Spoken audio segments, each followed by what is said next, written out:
Hi there, I'm Anna, and welcome to Natural English. In this channel, we make real English simple and natural. Let's learn something you can use today. Hey there, beautiful learners. Welcome back to Natural English with Anna. I'm Anna, and I'm so excited you're here with me today. You know what? I've been teaching English for over 4 decades, and if there's one thing I've noticed, it's this. So many of you brilliant people know way more English than you think you do. But there's something invisible holding you back from speaking fluently. Have you ever been in the middle of a conversation and suddenly your brain just freezes? You know exactly what you want to say, but somehow the words get stuck between your thoughts and your mouth. Maybe you're standing there thinking, wait, is it I have been or I was? And by the time you figure it out, the moment has passed. Sound familiar? Today, we're talking about something that might sound a little crazy at first. How to talk English without thinking. Now, before you worry that I'm asking you to turn your brain off completely, let me explain.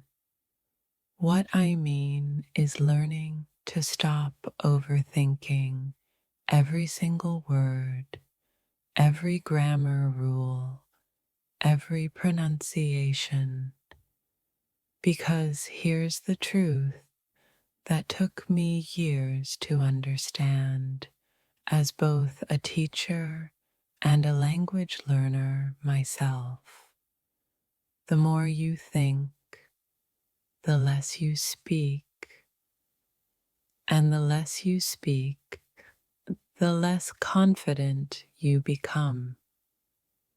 This episode is for anyone who's ever felt that frustrating gap between knowing English in their head and speaking it with their heart. Let's bridge that gap together. So, what's really happening when you freeze up while speaking English? Most people think they need more vocabulary or more grammar rules. But after 4 decades of teaching, I can tell you that's rarely the real issue. The problem isn't what you don't know. It's what your brain is trying to do all at once. Picture this. You're trying to have a simple conversation, but your mind is working overtime. You're translating from your native language, checking grammar rules, worrying about your accent, and monitoring every word for perfection. It's like trying to drive a car while constantly checking the manual for every single action. No wonder you feel exhausted and frustrated. This is what I call the perfection trap.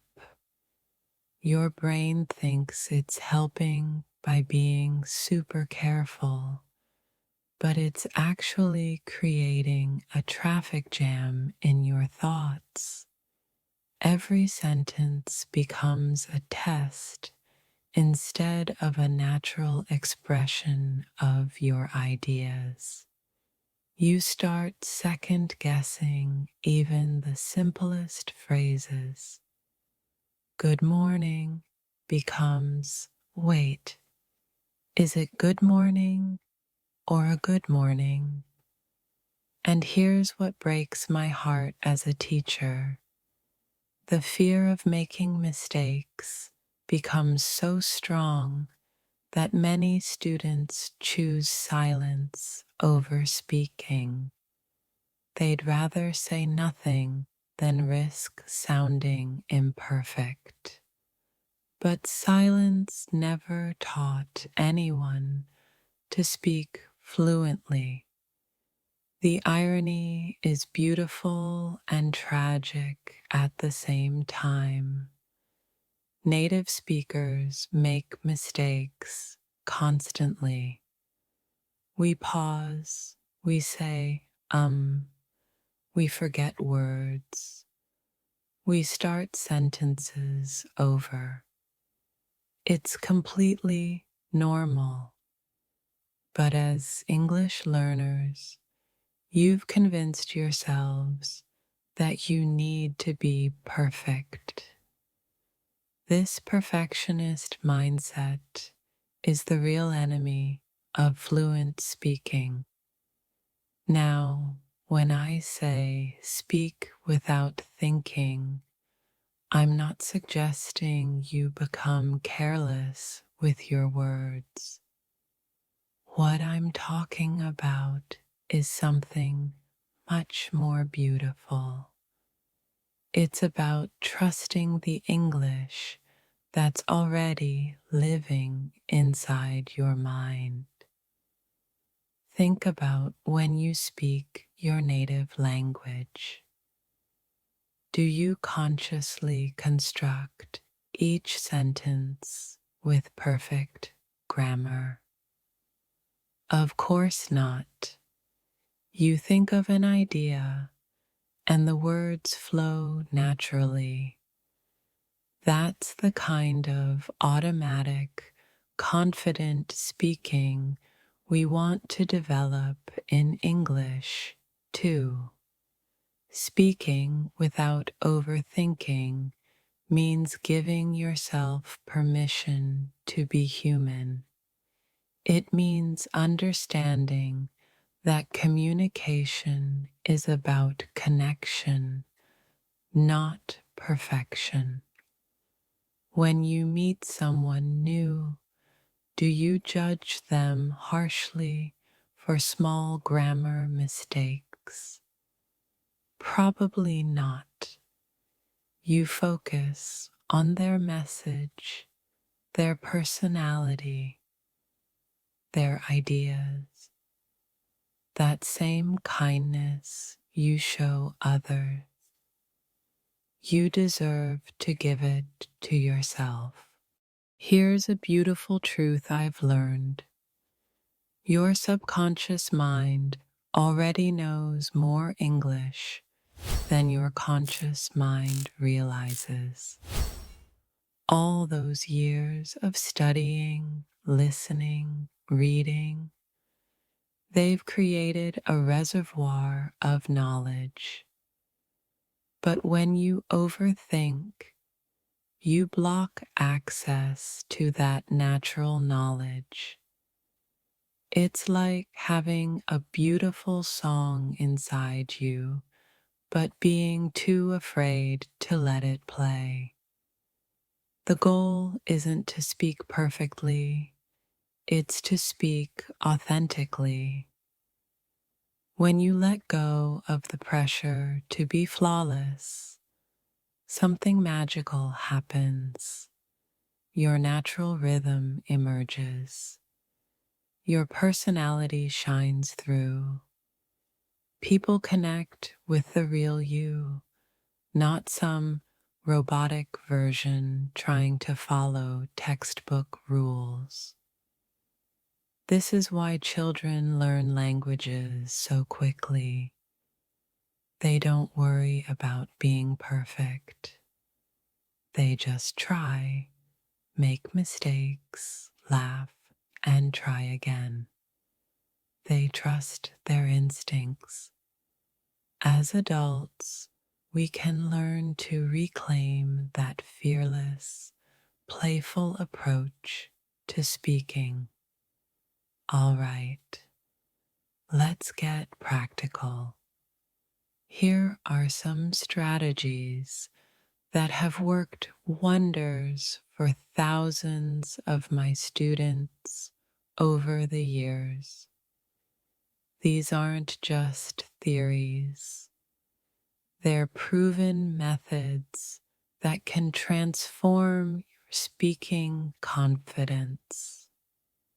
First, practice thinking in English, even when you're alone. Instead of translating thoughts from your native language, start describing your daily activities directly in English. I'm making coffee. The weather looks cloudy today. I need to call my friend later. Start small, be patient with yourself, and gradually this becomes natural. Try what I call the 1 minute challenge. Set a timer and speak about any topic, your day, your dreams, your favorite food, for a full minute without stopping. Don't worry about mistakes. Just keep the words flowing. This trains your brain to prioritize communication over perfection. Use filler phrases like native speakers do. Well, let me think. What I mean is, you know what? These give you time to organize your thoughts while keeping the conversation alive. They're not mistakes. They're natural parts of fluent English. Here's a game changer. When you forget a word, don't stop to look it up. Instead, explain around it. If you can't remember screwdriver, say the tool for turning screws, or that thing you use to fix things with screws. This builds real conversational skills and keeps you speaking confidently. Record yourself speaking for just 2 minutes each day. Listen back not to judge, but to celebrate your progress. You'll be amazed at how much your fluency improves when you can hear your own growth over time. Beautiful learners, here's what I want you to remember as we wrap up today. Speaking English fluently isn't about being perfect. It's about being brave. Every time you choose to speak instead of staying silent, you're building stronger neural pathways. You're becoming the confident English speaker you've always wanted to be. Your English doesn't have to be flawless to be powerful. Your accent doesn't have to disappear for your message to matter. Your grammar doesn't have to be textbook perfect for people to understand and appreciate your ideas. Starting today, I challenge you to speak English for at least 5 minutes without stopping to correct yourself. Talk about your morning, describe your room, share your dreams, whatever comes to mind. Trust your instincts. Trust the English that's already inside you. Remember, every fluent speaker was once where you are now. The difference isn't talent or perfect grammar. It's the courage to keep speaking even when it feels uncomfortable. You have that courage. I believe in you. Now go out there and speak your beautiful English into the world. The world is waiting to hear what you have to say. This is Anna from Natural English with Anna, reminding you that your voice matters, your English is enough, and your journey to fluency starts with your next spoken word. Until next time, keep speaking, keep believing, and keep growing. You've got this. Thanks for watching. If you found this helpful, don't forget to like, comment, and subscribe. See you in the next video.